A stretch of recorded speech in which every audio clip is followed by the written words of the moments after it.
લ્યો બોલો ટૂંકા સમયગાળા પહેલા બનેલા રોડ ઉપર નવો રોડ બનાવવાની કામગીરી શરૂ છે। જો આવી જ રીતે પાલિકા દ્વારા કામગીરી કરવામાં આવશે તો પ્રજાના પૈસાનો બેફામ વેડફાટ થશે।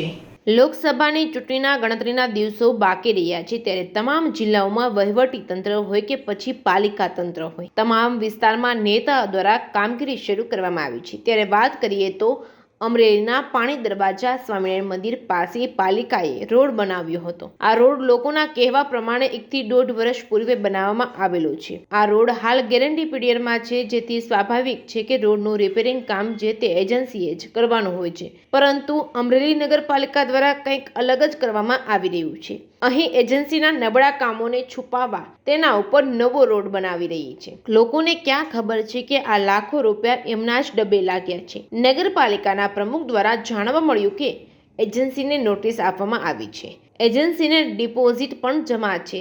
આગળની જરૂરી કાર્યવાહી કરવામાં આવશે તો રોડ બની ગયો ત્યાં સુધી પાલિકાના સત્તાધીશોને ધ્યાને આવ્યું જ નહીં કે શું પાલિકા દ્વારા રોડ બનતો હતો ત્યારે તાત્કાલિક ધોરણે કેમ કામગીરી અટકાવવામાં ન આવી? શું પાલિકા અને કોન્ટ્રાક્ટરોની મિલીભગત હશે? કેમ કોન્ટ્રાક્ટર દ્વારા જ્યાં રોડ બાકી છે ત્યાં નવો રોડ બનાવવાની કામગીરી કરવામાં ન આવી, એટલે કે 1.5 વર્ષ પૂર્વે બનેલા રોડને દફનાવ્યો?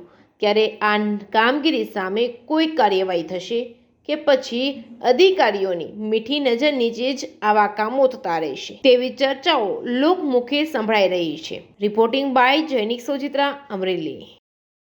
મારું રહેવાનું સ્વામિનારાયણ મંદિર પાસે આજથી આજે 10 કે 12 મહિના જેવું થયું આ રોડ બન્યો એને, અને આ પાછો પણ રોડ બને એ એક દુઃખદ વાત કહેવાય।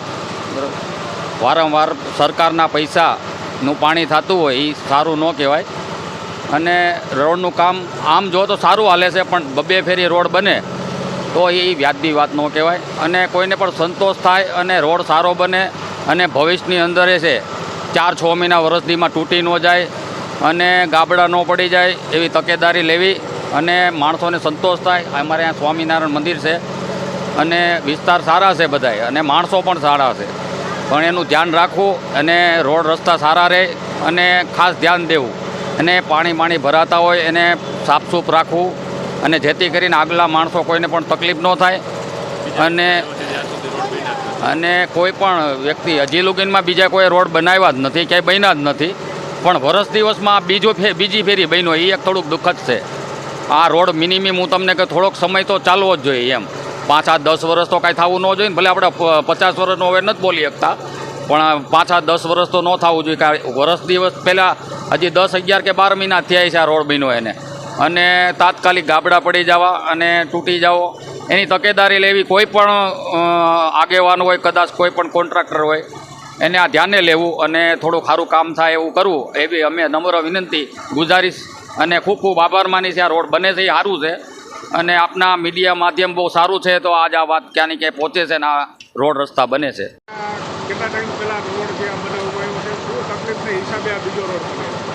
આ રોડને લગભગ 1.5 થી 2 વર્ષ જ થયા છે, પણ આ રોડ તૂટવાનું કારણ આ જે ગટરનું પાણી છે ને એ રોડ ઉપર બધું આવે છે, એટલે એકદમ રોડ તૂટી ગયો છે, અને જે હરિભક્તો મંદિરમાં આવે છે એને કાયમ આ ગટરના પાણીમાંથી ચાલવું પડે અને મંદિરમાં આવવું પડે છે। એના કારણે અમારી આ માંગણી છે કે આ રોડ તમે તાત્કાલિક કરી દો। એના કારણે આ નગરપાલિકાએ જો આ રોડ બનાવ્યો છે તો એમનો ખૂબ ખૂબ આભાર માનીએ છીએ, અને આ રોડ હજી જો પાણી ગટરનું ન આવે તો આ રોડ રહેશે, જો ગટરનું પાણી આવશે તો આ રોડ પણ વહેલી તકે તૂટી જાય, તો એના માટે કાંઈક ગટરનું પાણી ન આવે એવી પણ સાથોસાથ વ્યવસ્થા કરવા વિનંતી છે।